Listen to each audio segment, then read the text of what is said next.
Magandang umaga mga friends, mga guys. Dito kayo sa Shangri-La Hotel Makati. Mayroon lang pong errands mga friends. Nagbukas na po kasi dito, nire-renovate kasi ito, tapos bukas na. Pero tahimik pa, wala pang masyadong tao kasi di pa na alam na bukas na. Yung iba siguro hindi pa alam. May errands lang po. Ito yung pinakalabi, walang nag-check-in, no? Basketball player daw dito yung naglalaro sa FIBA, ibang bansa, pero hindi pa bubaba. Baka napagod sa laro ng tinalo kasi sila ng Gilas.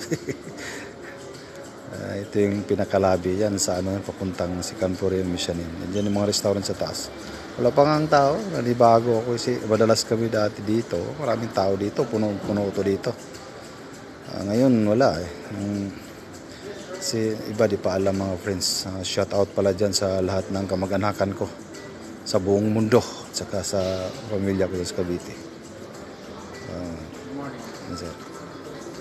Mingaw pa, wala pang masyadong tao kasi di pa alam na bukas na eh.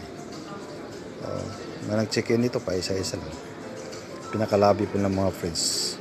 Bawas yung mag-check-in nyo dito mga friends, mga guys. Bukas na pong Shangri-La Makati.